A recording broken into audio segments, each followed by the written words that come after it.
YouTube के Parmar IAS channel में आपका पुनः स्वागत है। आपका दिन शुभ हो, आपका जीवन शुभ हो। अपनी क्लास की श्रृंखला में हम लोग आगे चलते हैं। सिविल सर्विसेज परीक्षाएं, जिसमें से हम आईएएस और राज्य स्तरीय सिविल सेवाओं की परीक्षाओं के संबंध में अध्ययन कर रहे हैं। प्री कम मेन दोनों को लेकर के और साक्षात्कार संबंधी भी बिंदुओं को हम समेटते हुए आगे बढ़ेंगे।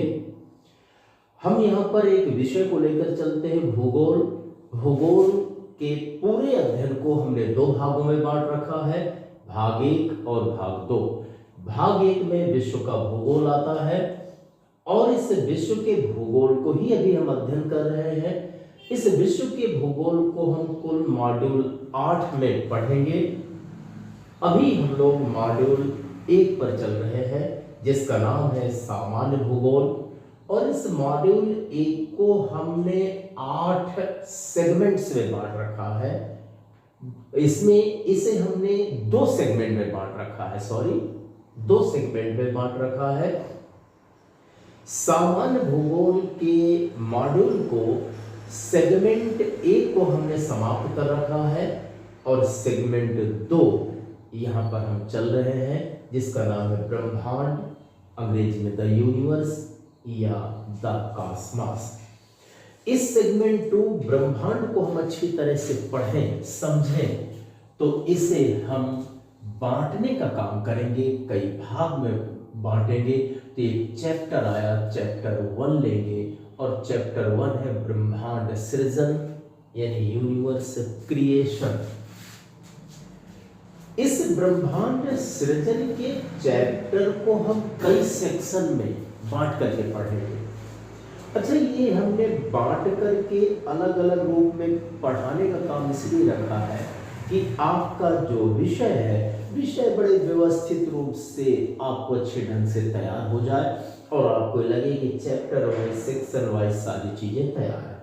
तो हम चैप्टर 1 ब्रह्मांड सृजन का सेक्शन 1 चलते हैं और सेक्शन 1 का नाम है ब्रह्मांड की अवधारणा। अच्छा, सेक्शन 1 में हम ये जानना चाहते हैं कि ब्रह्मांड की अवधारणा, कॉन्सेप्ट ऑफ यूनिवर्स, ये अवधारणा क्या होता है पहले इसे समझें। अवधारणा का मतलब किसी भी चीज के बारे में, किसी भी बिंदु के बारे में पर्याप्त जानकारी ले लेना अवधारणा। यानी वह वस्तु क्या है, कैसी है, क्यों है, कब है, इन बिंदुओं की जानकारी लेना अवधारणा है। तो यहाँ ब्रह्मांड की अवधारणा से आशय हो गया कि ब्रह्मांड को हमें समझना है, ये वास्तव में क्या है, इसकी हमें व्याख्या करनी है। तो ब्रह्मांड की अवधारणा को समझने के लिए हमने 4 भागों में बांट रखा है। सबसे पहले हमें ये देखना है कि वास्तव में जब से ब्रह्मांड आया उसके पहले क्या था। तो हमने पहला भाग बांट रखा है, सबसे पहले क्या था। फिर उसके बाद जब ब्रह्मांड बनना शुरू होता है तो शुरू में क्या था, इसका मतलब सबसे पहले क्या था, ब्रह्मांड बनना शुरू हुआ उस समय क्या था और ब्रह्मांड बना कैसे। तो हमने इसे बांट रखा है 4 भागों में। सबसे पहले क्या था, इसका आशय है कि ब्रह्मांड नहीं था तो क्या था, यानी ब्रह्मांड नहीं था तो उसके पहले क्या था। तो इसमें हम जानने का प्रयास करेंगे कि ब्रह्मांड बनने के पहले क्या था। दूसरे पॉइंट पर आता है ब्रह्मांड सृजन की शुरुआती अवस्था कैसी थी, यानी जब ब्रह्मांड बनना प्रारंभ हुआ तो उसके पहले क्या था। कोई ना कोई तो एक आधार रहा होगा, कोई पिलर रहा होगा, कोई बिंदु रहा होगा, कुछ तो आया होगा जिससे, यानी एक प्रकार का बीज पड़ा होगा जिससे वास्तव में ब्रह्मांड बनना प्रारंभ हुआ। तो यहाँ पर हम शुरुआती अवस्था देखेंगे। फिर तीसरे पॉइंट पर हम देखेंगे ब्रह्मांड सृजन कब और कैसे प्रारंभ हुआ। तो ब्रह्मांड बनना कब शुरू होता है और कैसे होता है, यह एक रहस्यमयी, हम अंदरूनी घटना को जानने का प्रयास करेंगे। और जब ब्रह्मांड बन गया तो ब्रह्मांड के अंग कितने हैं, भाग कितने हैं, ब्रह्मांड में कौन कौन सी चीजें समाई हुई है, इसे जानेंगे। यदि आपने इन चारों बिंदुओं को ढंग से समझ लिया और जान लिया इसका मतलब ब्रह्मांड की आपने व्याख्या कर ली और ब्रह्मांड के बारे में पर्याप्त ज्ञान हो गया, और इसी को कहा जाएगा ब्रह्मांड की अवधारणा आपको समझ में आ गई। आपको मुख्य परीक्षा में भी आईएएस और पीसीएस में पूछा जाता है कि अवधारणा लिखिए। अब अवधारणा लिखे, चाहे ब्रह्मांड की अवधारणा लिखे, आकाश गंगा की अवधारणा लिखे, या राज्यसभा की अवधारणा लिखे, या लोकतंत्र की अवधारणा लिखे, या राजतंत्र की अवधारणा को बताएं, या निरंकुश तंत्र की अवधारणा को बताएं। इसका मतलब अवधारणा से साबित होता है कि निरंकुश तंत्र को पूरी तौर से बताना है, लोकतंत्र को पूरी तौर से बताना है, संसदीय शासन को पूरी तौर से बताना है। तो हमने यहाँ पर जाना कि ब्रह्मांड की अवधारणा, यानी ब्रह्मांड को समझने के लिए 4 चीजों को हमें समझने की आवश्यकता है। आज की क्लास में इन्हें हम देखते हैं, समझने का प्रयास करते हैं। तो सबसे पहला पॉइंट आया, सबसे पहले क्या था, यानी ब्रह्मांड नहीं बना फिर भी क्या था पहले। तो सबसे पहले क्या था इसे हम समझते हैं। देखिए, ध्यान देना है, हम आप एक मानवीय एक संसार में जी रहे हैं। हम आपके पास वैज्ञानिक ज्ञान है, तथ्यों का ज्ञान है, हमारे पास कल्पना भी है, विचारशीलता भी है, हमारे पास काफी कुछ वैज्ञानिकता है, फिर भी ज्ञान असीम नहीं है, बड़ा सीमित है। तो हम कह सकते हैं कि मानव के पास इतना ज्ञान तो नहीं आ पाया कि वह ये बता सके कि ब्रह्मांड बनने के पहले क्या था। सच में नहीं, क्योंकि हम आप ब्रह्मांड के पार्ट हैं। तो मानव ये बताने में असमर्थ है कि वास्तव में सबसे पहले क्या था। फिर भी आप जानना चाहेंगे कि ब्रह्मांड में के पहले सबसे पहले क्या था। तो ध्यान दीजिएगा, केवल अनुमान लगाना संभव है। हम अनुमान लगा सकते हैं कि वास्तव में ब्रह्मांड बनने के पहले क्या था। अब अनुमान लगा सके तो अनुमान से ही हम जाने, एक कौतूहल की स्थिति बनती है, हमारे अंदर एक विचार आता है, जानने की जिजीविषा है, जिज्ञासा है कि वास्तव में सबसे पहले क्या था। ठीक है, ब्रह्मांड आया, लेकिन उसके पहले क्या था। तो जरा ध्यान दीजिए, कहीं ना कहीं कोई हम आधार लेंगे, जिस आधार से बताने का प्रयास करेंगे कि ब्रह्मांड बनने के पहले क्या था, यानी सबसे पहले क्या था। तो हिंदुस्तान यानी भारतवर्ष की संस्कृति और सभ्यता ऐसी खूबसूरत है, ऐसी सुगंधित है कि उसमें हर चीज की सुगंध मिल जाती है। वही सुगंध आपकी जिंदगी को सुगंधित कर देती है। तो हम भारतीय संस्कृति की वैदिक प्रणाली को उठाएं, वेदों को लें, तो वेद ही शायद ये बता सकते हैं कि सबसे पहले क्या था। तो हम वेदों में सर्वाधिक पुराना वेद लेते हैं और वह वेद है ऋग्वेद। ऋग्वेद में एक नासदीय सूक्त आता है, और जो नासदीय सूक्त है वह ऋग्वेद के मंडल 10वें में है और सूक्त नंबर 129 है। ऋग्वेद की इसी नासदीय सूक्त यानी मंडल 10 के सूक्त नंबर 129, जिसे हम ऋग्वेद का नासदीय सूक्त कहते हैं, अगर इसको हम अंतर्निहित बिंदुओं को समझने का प्रयास करें तो वहां पर यह मिल सकता है कि सबसे पहले क्या था। मैं इस सूक्त 129 के मंत्र नंबर 1 ले रहा हूं, और शायद इस नंबर 1 में यह दिया गया है, यह बताने का प्रयास किया गया है कि सबसे पहले क्या था, यानी ब्रह्मांड बनने के पहले भी क्या था। क्योंकि हमारा ऋग्वेद वास्तव में पूरे ब्रह्मांड की एक ऐसी खूबसूरत, एक ऐसी जानकारी प्रदाता एक महाग्रंथ है जिससे हमारी जिंदगी संवरती है और हम आगे बढ़ते हैं। मंत्र 1 में कहा गया, नास दासीनो सदा सीतम दानी नासी द्रजो नो व्योमा परोयत। अब इस सूत्र में क्या कहा गया, नास दासीनो, यानी ना असदा, यानी नहीं, असदा यानी असत, असत भी नहीं था। यानी ब्रह्मांड बनने के पहले की जो तस्वीर है असत नहीं था। और असत का मतलब यहां अनस्तित्व, अनस्तित्व का मतलब कुछ भी नहीं। यानी ये कहा गया कि पहले कुछ भी नहीं था। आसीनो सदा आसीत, और सदा मतलब सत आसीत, और सत का मतलब है अस्तित्व, अस्तित्व भी नहीं था। यानी ये कहा गया मंत्र 1 में कि ब्रह्मांड बनने के पहले कोई सत नहीं था, कोई असत नहीं था। और सत का मतलब किसी भी चीज का अस्तित्व नहीं था, और असत का मतलब अनस्तित्व भी नहीं था।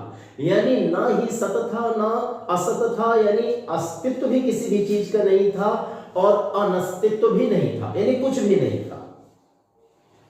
और भी देखिए, नासी द्रजो नो व्योमा परो ये, अब यहां पर न आसीत द्रजो, रजो भी नहीं था। रज यानी कण, धूल कण, यानी भौतिक तत्व। यहां रजो से मतलब है कण, और कण का मतलब धूल कण, और धूल कण यहां प्रतीक है किसी भौतिक वस्तु से। तो न आसीत द्रजो, कोई द्रजो यानी रजो, न आसीत रजो यानी कोई भौतिक कण भी नहीं था, यानी भौतिक वस्तु भी नहीं थी।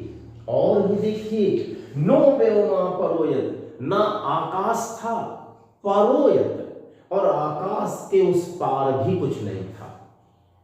तो यह सूक्त कहता है कुछ भी नहीं था। और जरा ध्यान दीजिए, मैंने यहां पर लिखा है ब्रह्मांड के प्रारंभ में, यानी सृष्टि के प्रारंभ में ना तो सत यानी अस्तित्व था, ना तो सत था, ना ही असत यानी अनस्तित्व था, ना आकाश था, ना ही इसके पार कुछ और था। सब कुछ अज्ञात था, यानी कुछ भी पता नहीं है क्या था। यही बात कही गई है ऋग्वेद के नासदी सूक्त के प्रथम मंत्र में, मंत्र नंबर 1 में। इसका मतलब यह है कि पहले क्या था कुछ पता नहीं, सब अज्ञात है। अब मंत्र दूसरा हम देखते हैं, ना मृत्युरासीत मृतम, ना तर्हि ना रात्रिया है नाशीत प्रकेता। और देखिए दूसरा सूक्त क्या कहता है, ना मृत्यु, मृत्यु भी नहीं थी, आसीत अमृतम, और अमरता भी नहीं थी। अमृतम यानी अमृत तो भी किसी को नहीं मिला था। न तर्हि, और तब न रात्रिया न रात्रि थी, अन्य दिन भी नहीं था। इसका मतलब है ना मृत्यु थी, ना अमृता थी, ना ही रात्रि थी, ना ही दिन था, कुछ भी नहीं था। कब? सबसे पहले। उस समय ना मृत्यु थी, ना अमृता, ना दिन था और ना रात। आखिरकार ऋग्वेद के जो 2 मंत्र हैं, इन 2 मंत्रों ने बताया कि ब्रह्मांड बनने के पहले की जो अवस्था है, सबसे पहले क्या था? कुछ भी नहीं था, अज्ञात है, अनिश्चित है, कुछ नहीं कह सकते।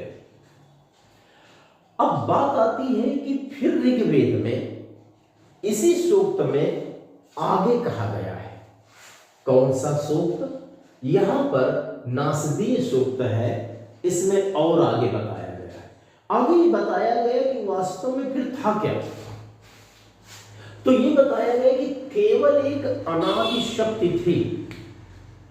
मतलब यह है सबसे पहले केवल एक शक्ति थी, उससे हम पदार्थ भी कह सकते हैं, लेकिन वो भौतिक रूप में नहीं था, न हम देख सकते थे, न छू सकते थे। शक्ति थी, अदृश्य रूप में थी, लेकिन ताकत एक प्रकार की थी, पावर थी, सुपरनेचुरल पावर, यानी एक अलौकिक शक्ति थी। अनादि क्यों कहा गया? न उसका कभी जन्म हुआ, न कभी मृत्यु होना है, और उसका कोई पता नहीं है कब से है और कब तक रहेगी। मतलब वह अनादि है, वो चली आ रही, बस इतना मान सकते हैं। तो केवल एक अनादि शक्ति थी, यानी एक पदार्थ था जो सदा से थी, मतलब जो हमेशा से चली आ रही। अब ये बात स्पष्ट हो गई ऋग्वेद के अनुसार कि वास्तव में ब्रह्मांड बनने के पहले क्या था। तो इतना पता हो गया कि इसके पहले एक शक्ति थी। अब वो शक्ति कब जन्म लेती है अगर हम जानना चाहें तो सदा से है, इसलिए बता पाना मुश्किल है कि वह शक्ति कब जन्म लेती है, वो सदा से थी, बस इतना मानिए। लेकिन आप ये कहें कि क्या वो शक्ति अपने आप में परिपूर्ण थी कि वो अपना जीवन चला सकती थी, या वो शक्ति अपने आप में इतना सक्षम थी कि वह हमेशा आगे चलती रहे। तो ये कहा गया कि वह अपने में पूर्ण थी, मतलब उसे किसी की आवश्यकता नहीं थी, सांस लेने के लिए उसे वायु की आवश्यकता नहीं थी, वस्तु निर्माण के लिए उसे किसी सहयोग की आवश्यकता नहीं थी। वह ऐसी शक्ति थी जो अपने ही अंदर की शक्ति का प्रयोग करके सांस ले रही थी, जीवित थी और सब कुछ बना सकती थी और अदृश्य थी। तो ऐसी अनादि शक्ति जो सदा से थी वह अपने में पूर्ण थी। हम ये कह सकते हैं कि सबसे पहले क्या था, तो सबसे पहले एक अनादि शक्ति थी जो सदा से थी, जो अपने में पूर्ण थी। भूगोल विषय में ब्रह्मांड जानने का यही मर्म है। और मालूम है महाविस्फोट का सिद्धांत जॉर्ज लेमेटर द्वारा दिया गया big bang theory, big bang theory भी यही कहती है कि ब्रह्मांड बनने के पहले क्या था वो अज्ञात है, अनिश्चित है, कुछ कहा नहीं जा सकता है। इसका मतलब है कि महाविस्फोट का सिद्धांत भी ऋग्वेद की बातों का समर्थन करता है। इसका मतलब है ऋग्वेद हजारों साल पहले अस्तित्व में आया और कहा गया यह ईश्वरीय वाणी है, ईश्वरीय लेखन है। शायद इसीलिए तो सब कुछ लिखा हुआ है कि कब क्या बना, इसके अतिरिक्त कुछ भी नहीं था। ध्यान दीजिएगा, इस शक्ति के अलावा सबसे पहले कुछ भी नहीं था। उस अनादि शक्ति से, ध्यान देंगे, केवल एक शक्ति थी, अपने में परिपूर्ण थी और उसी और अदृश्य थी, निराकार थी। कब कौन सा आकार ले ले कुछ नहीं कहा जा सकता, क्योंकि सर्वशक्तिमान थी। वह जो अनादि शक्ति थी केवल, और कुछ भी नहीं था। उस अनादि शक्ति से रचयिता प्रकट हुआ, यानी उसी शक्ति से एक रचनाकार पैदा होता है, एक क्रिएटर पैदा होता है, कुछ बनाने वाला पैदा होता है, प्रजापति पैदा होता है, यानी बनाने वाला। और जो रचयिता क्रिएटर पैदा होता है, उसी क्रिएटर को हम भगवान कह देते हैं या परमात्मा कह देते हैं। इसका मतलब इस पूरे ब्रह्मांड के पहले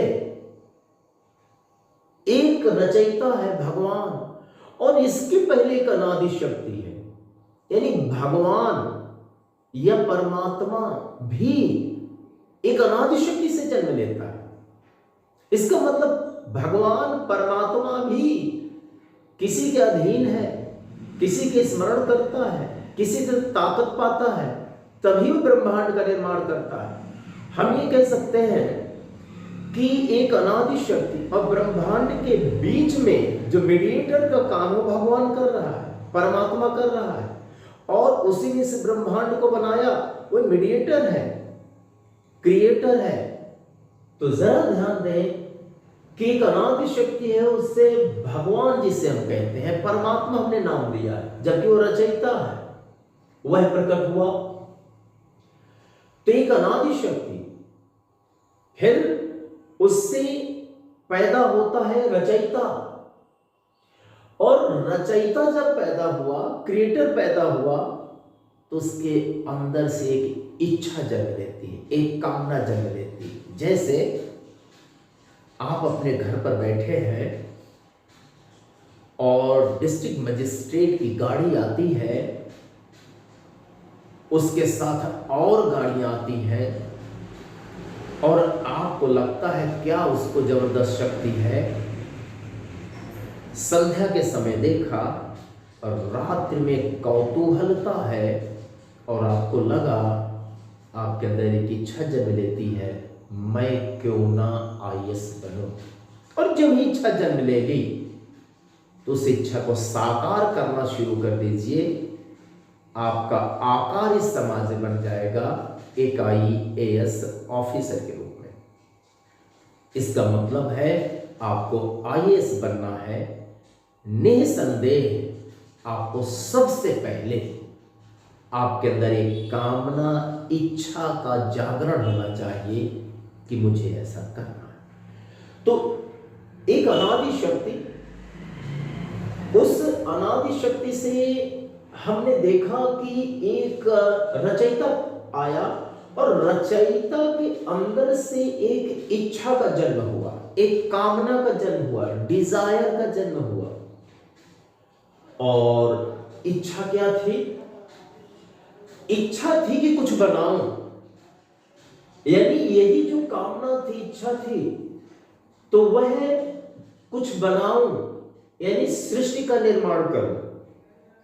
और वही इच्छा पहला बीज था जिसने रचयिता को सृष्टि निर्माण के लिए वास्तविक रूप से प्रोत्साहित किया। तो हम कह सकते हैं यही कामना ही सृष्टि की उत्पत्ति का पहला बीज था। अगर हम इस पूरी धरती आदि को, ये ब्रह्मांड यानी सूर्य है, आकाश गंगा है, अनेक और तारे हैं, ग्रह हैं, उपग्रह हैं, धूमकेतु हैं, उल्का पिंड है, विभिन्न प्रकार की गैसें हैं, धूलकण है, इन सब को और अनेक अनेक ब्रह्मांड, ये पूरा ब्रह्मांड हमने लिया। तो ये जब ब्रह्मांड आया तो इसके पहले इच्छा है, इच्छा के फिर और पहले यानी रचयिता है, रचयिता के पहले एक अनादि शक्ति, कोई अनादि शक्ति थी, उसने रचयिता को जन्म दिया। रचयिता के अंदर इच्छा या कामना अर्थात डिजायर का जन्म हुआ और फिर डिजायर ने इस सृष्टि का निर्माण किया। सृष्टि का निर्माण का मतलब ब्रह्मांड का निर्माण, और उसी कामना या इच्छा ने आकाश गंगाएं बनाई, तारे बनाया, ग्रह बनाया, उपग्रह बनाया, धूमकेतु बनाया, क्षुद्र ग्रह बनाया, विभिन्न प्रकार के खगोलीय पिंडों को बनाया जिसे हम ब्रह्मांड कहते हैं। और यही एक ब्रह्मांड हुआ, ऐसे ही अनगिनत ब्रह्मांड है, इन सब को उसी ने बनाया।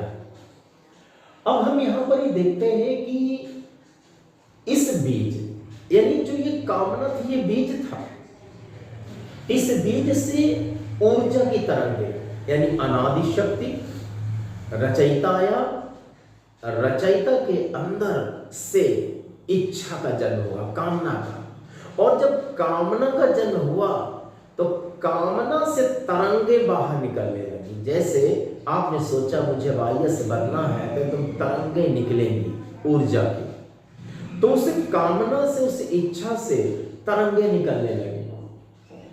तो इसी बीज से ऊर्जा की तरंगे निकली, और जब तरंगे निकलने लगी तो यही तरंगे जाकर उस अनादि शक्ति से रिश्ता जोड़ने लगी। यही तरंगे उस अनादि शक्ति से जाकर मिल गई जिससे रचयिता जन्म लेता है, और जाकर के जब मिल लेती है तो इन्हीं तरंगों का जब मिलन हो जाता है अनादि शक्ति से, तो बस वहीं से सारी चीजों का निर्माण कार्य शुरू हो जाता है।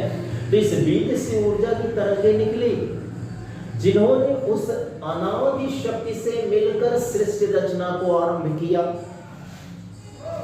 देखिए, अगर हमने कहा सबसे पहले क्या था तो स्पष्ट हो गया, इसे बता पाना मुश्किल है, फिर भी हम अनुमान लगा सकते हैं।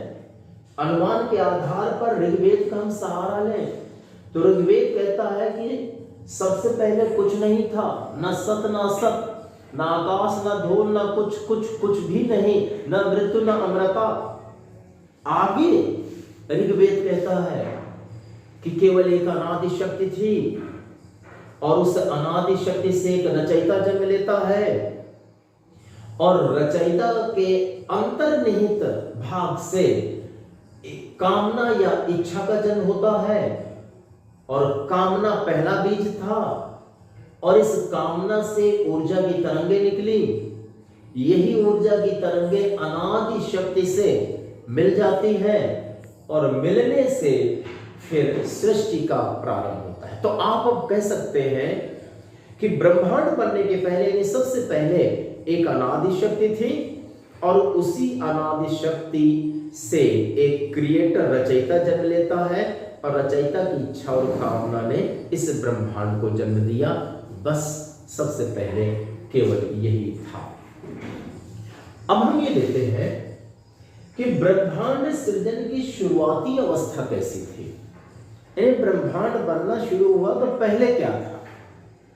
इतना तो हमें पता हो गया कि ब्रह्मांड के सबसे पहले यही एक अनादि शक्ति थी, लेकिन अनादि शक्ति के बाद जब बनना ब्रह्मांड शुरू होता है तो प्रारंभ क्या? तो ब्रह्मांड बनने के प्रारंभ में क्या था, ब्रह्मांड बनने के शुरुआत में क्या था, इसे हमें जानना है। और जब हम ये जान लेंगे तब फिर हम शुरू करेंगे कि ब्रह्मांड सृजन कब और कैसे प्रारंभ होता है। और जब हम ब्रह्मांड सृजन समझ लेंगे तो फिर हम ये भी जान लेंगे कि ब्रह्मांड के कौन कौन से अंग हैं, कौन कौन से भाग हैं।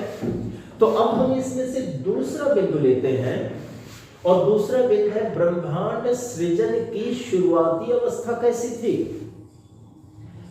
तो मैं यहां पर आपको बहुत ही सटीक शब्दों में, कम शब्दों में और आपके दिमाग में एक चित्रवत तस्वीर बनी रहे कि कहीं भी इसका उदाहरण दे सके, लिख सके, कहीं भी किसी सभा में बोल सके। तो उसके लिए ब्रह्मांड सृजन के शुरू में क्या था तो देख लेते हैं।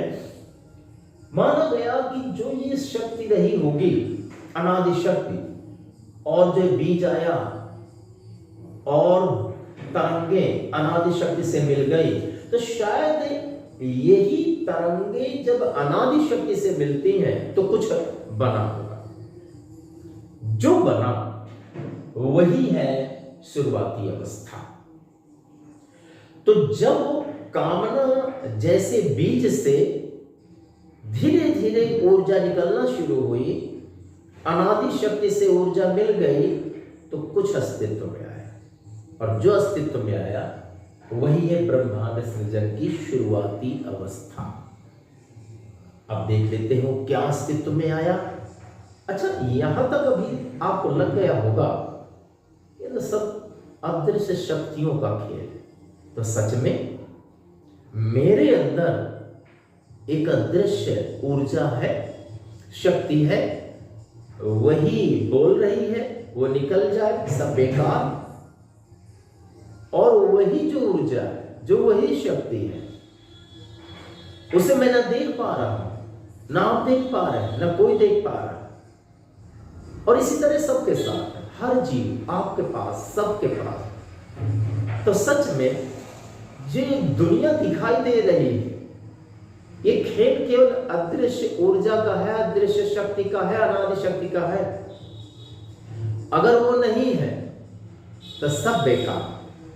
आज से आप समझ गए होंगे, मकान, घर, गाड़ी, शेर का शरीर, इंसान का शरीर और अन्य जीव जंतुओं, अजगर का शरीर, सारी चीजें जो दिखाई देती हैं सब खेल अदृश्य शक्ति का है। और हमारे धार्मिक ग्रंथ, कोई भी धर्म हो, हर धर्म का धार्मिक ग्रंथ यही कहता है, सब खेल, सब करिश्मा उस अलौकिक शक्ति का है, यानी परम ब्रह्म एक है। तो मान जाइए वही है, उसी ने सब कुछ बनाया है, भूगोल बता रहा है, ब्रह्मांड की अवधारणा में आसीत है। तो जब उस अनादि शक्ति से तरंगे मिलती हैं तो कुछ बना, तो क्या बना? और जब वो बना वही शुरुआती अवस्था है, तो क्या बनता है? शुरुआत में एक अत्यंत छोटा, यानी बिल्कुल छोटा, हम मान सकते हैं ये ले लिया जाए।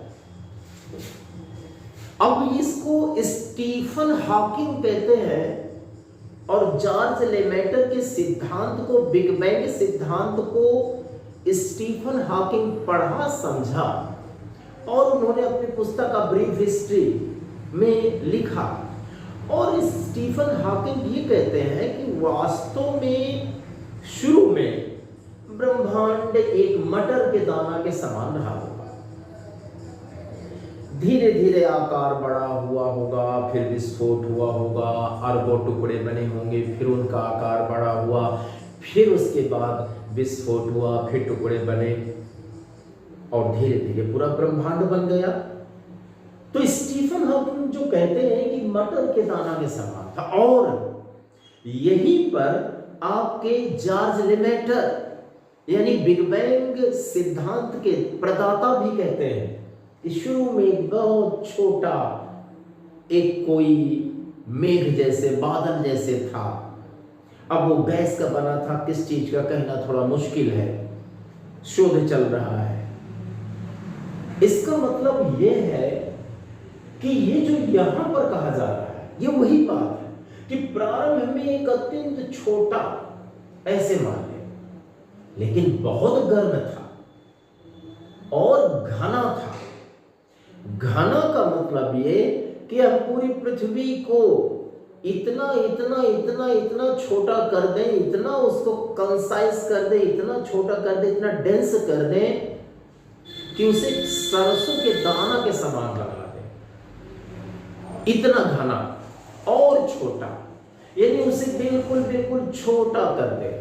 तो यदि हम इतनी बड़ी पृथ्वी को सरसों के दाना से और छोटा कर देते हैं, राई के दाना से और छोटा कर देते हैं, तो देख लीजिए कितना घना होगा।